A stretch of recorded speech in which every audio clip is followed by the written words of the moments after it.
Hey, good news for the big guy.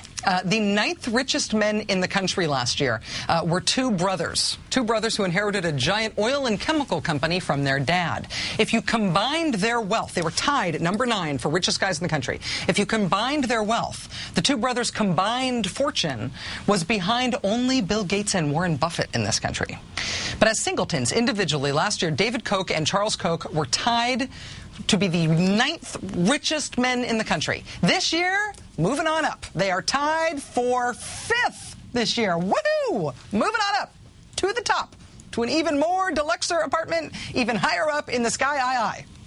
The name David Koch rings a bell for you because of David Koch's politics. Mr. Koch ran for vice president as a libertarian in 1980. He garnered a below infinitesimal proportion of the votes, and then in disgust just started bankrolling right-wing causes instead of running for office anymore. He bankrolls stuff that includes Americans for Prosperity. He has bankrolled Freedom Works and other groups that have organized the Tea Party movement.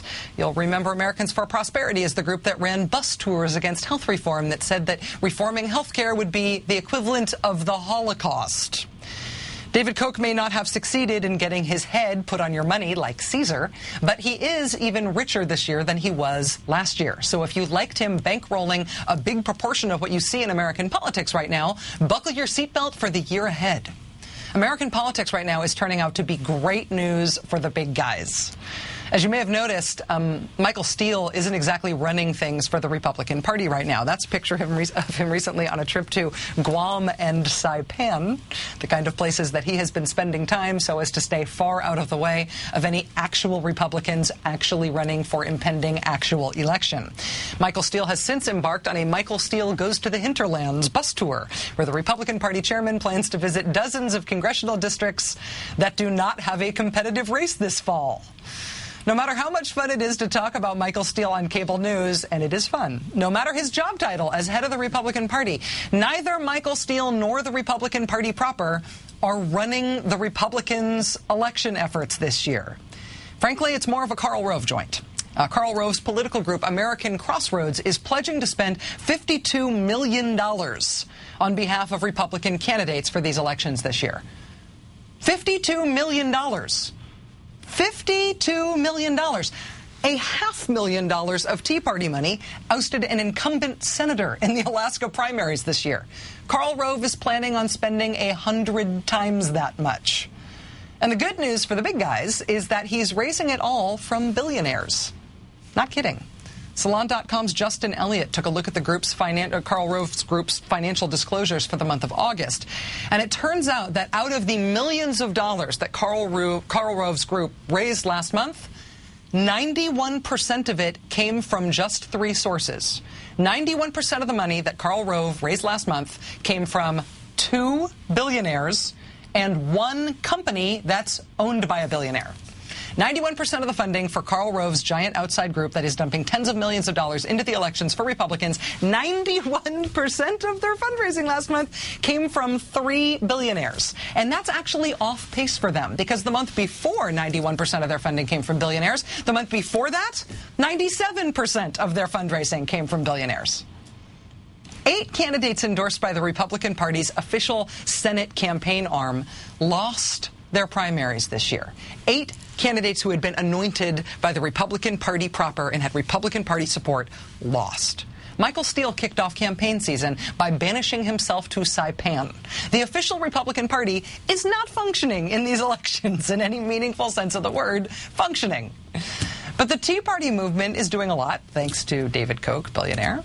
And the $50 million plus giant elephant in the room in terms of TV ads and get out the vote and other Republican campaigning this year is Karl Rove's operation, which, thanks to good reporting by Justin Elliott, we know is also funded by billionaires.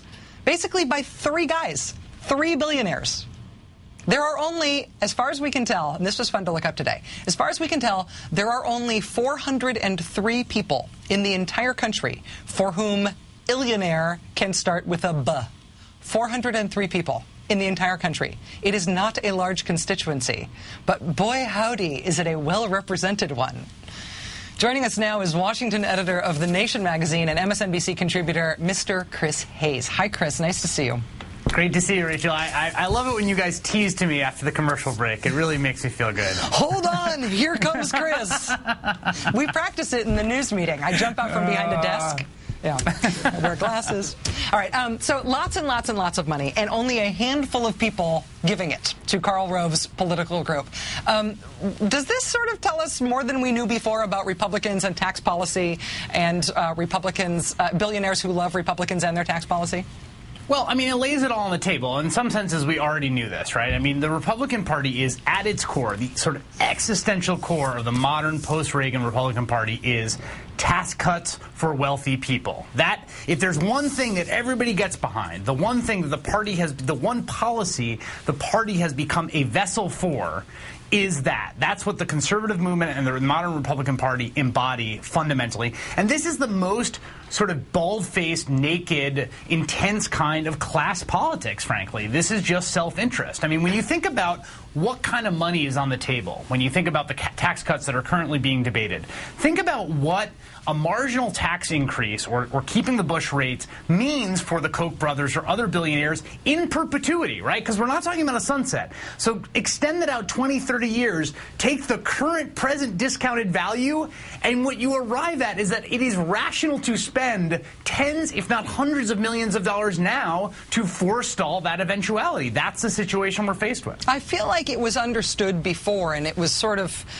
when you boiled down Democratic versus Republican in terms of what they really mean in American politics, it was understood before that we're talking about Republicans really representing moneyed interests. And a lot of them don't even contest that. They talk about essentially the rich people as job creators. You know, they're okay with that as their agenda. It's not a slur against the party to say that. What I think feels new, though, is to have 3 people giving 91% of the funding to the biggest Republican interest group in the election. To have it be such small numbers of people. I mean, we're in a situation where the whole country could essentially be in a Michael Bloomberg for mayor situation. That's exactly right. Yeah. And what it does is it embodies one of the most kind of undercovered and poorly understood but important trends in American political economy over the last 30 years, and that is this. Yes, okay, we all know the rich has gotten richer, there's been more inequality, but what's really happened is that the further you go up the income scale, the higher the rate of return has been. So when you look at the top 10%, okay, they've gotten richer. The top 1% have gotten richer much more and much faster than the top 10%, the top 10th of the top 1%, the top 100th of the top 1%. So the further up you go, the more the money is pooled and collected. And what it ultimately does, aside from whatever inequities it sort of produces and what other kind of risks it produces to the financial system,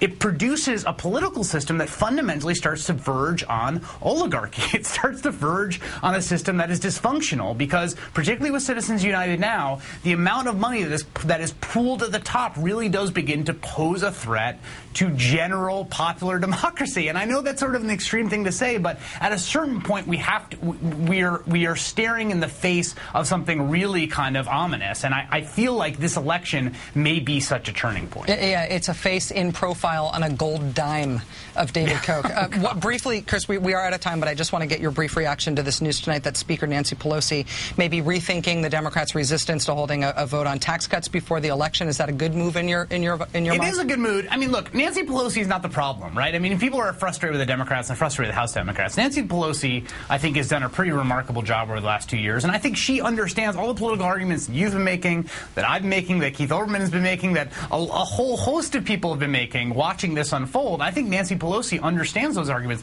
The question is, can she basically get the blue dogs on board with that? And if she essentially bluffs them into it, she says, look, we're going to hold a vote, you know, maybe she can kind of convince them that this is in their best interest. It's crazy that she has to do that convincing, but yes, it is a good idea, and I'm glad to see that's back on the table. Washington editor of The Nation magazine and MSNBC contributor and all-around jack-in-the-box whenever we need him to be. Hey, it's Chris Hayes. Thank you very much, Chris. Have a great weekend, Rachel. Thank you.